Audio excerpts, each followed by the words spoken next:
Kami baca kitab pandai.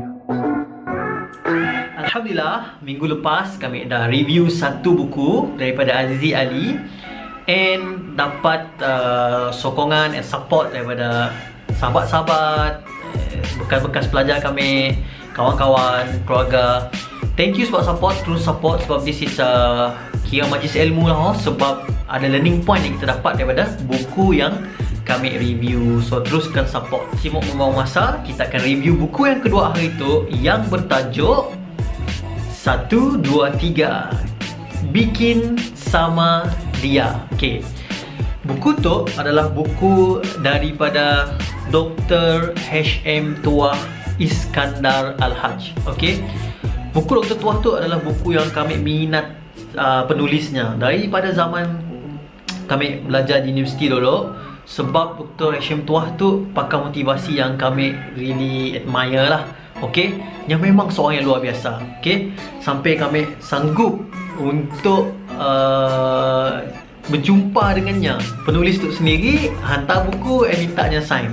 Okay, so Dr. Tuah is very amazing lah. Okay, dalam buku tu nya ada 320 muka surat. Okay, and specialnya buku Dr. H.M. Tuah tu nya setiap bukunya nya bukan bercerita tentang fakta. Contoh nak, okay, tips untuk mengandung. Nombor 1 dulu, nombor 2, nombor 3, saya dah fakta. Tapi nya berdasarkan kisah. Okay, sebab apa? Nya pada macam kitab-kitab suci agama, for example Al-Quran, kebanyakan isi kandungannya adalah berdasarkan kisah, berdasarkan satu story supaya orang boleh ambil pengalaman, boleh ambil iktibar. Sama juga dengan buku-bukunya yang berdasarkan kisah demi kisah.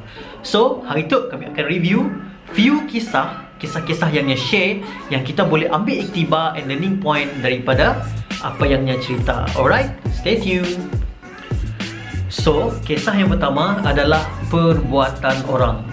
Apa yang Dr. Tuah nak cerita dalam penulisannya is dalam hidup tu kita memang akan lari daripada orang dengki, orang nak khianat. Siapa nak orang senang? Mesti ada je yang orang si puas hati. Benar sih? Tapi Dr. Tuah nak madah, bukan semua petaka yang datang dalam hidup kita ya sentiasa ngembak malang.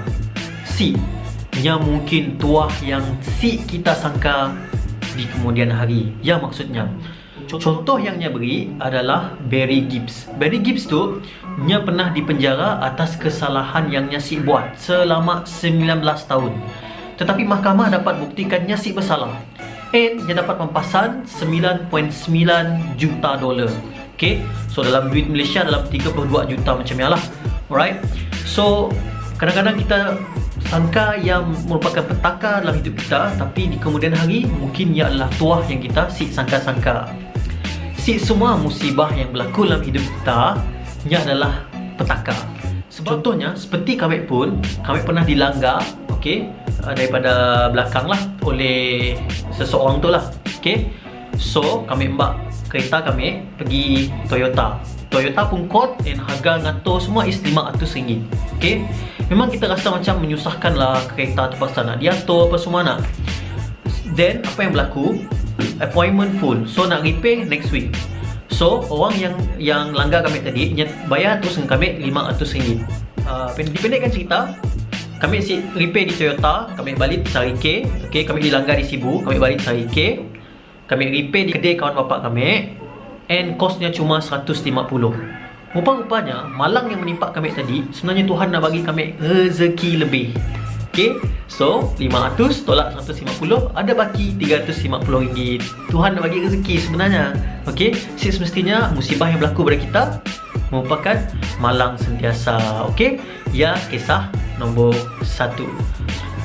Kisah yang kedua daripada penulisan Dr. Tuah tu yang kami nak share dengan kita orang, nama tajuknya Malang. Seperti yang Dr. Tuah cerita, nya pernah ada staff yang sangat-sangat hebat, staffnya memang power, semua benda staffnya tahu.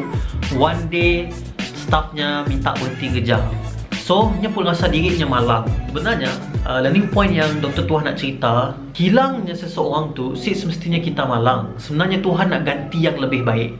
Okay, mesti tak orang ada pernah mengalami nak, bila kita orang ada staff, okay, especially yang bekerja sendiri, yang jadi bos, okay, ada staff-staff yang kita orang sangat-sangat percaya, tiba-tibanya nak berhenti kerja, mesti kita orang rasa macam sedih kehilangan sidaknya, sebab kita orang nak percayakan sidak kerja pun bagus. Okay, selamat pasal yang jumpa lagi staff yang baru yang lebih efisien lagi. Semaknanya Tuhan ganti yang lebih bagus. Tuhan beri kita hujan lebat di siang hari, sebabnya mau hadiahkan kita sebuah pelangi yang indah di petang hari. Okey, ya maksud Dr. Tuah. Okay. Kisah yang ketiga yang kami baca daripada buku bikin sama dia tu adalah kisah yang bertajuk Kenapa Mesti Bunuh Diri. Okay, and kita boleh nanggah juga yang berlaku dalam berita, dalam surat khabar dan sebagainya, okay, dalam social media. Kami juga orang mengambil jalan singkat untuk membunuh diri. Okay, Dr. Tuah beritahu setiap manusia memang akan lari daripada ujian, tapi bukan penyelesaiannya adalah membunuh diri. Okay, sebab ia adalah jalan yang salah. Okay, jalan yang dituntut pun oleh agama. So janganlah sampai membunuh diri, especially yang disentuh tentang kisah-kisah cinta. Sebab ada yang sanggup bunuh diri sebab cinta. Yang mana mun benar-benar cinta, okay, cinta tu adalah untuk dinikmati, bukan untuk ditangisi, bukan untuk disakiti. Ya maksud Dr. Tuah, kenapa kena sampai sanggup untuk bunuh diri? Okay, it's not worth it lah.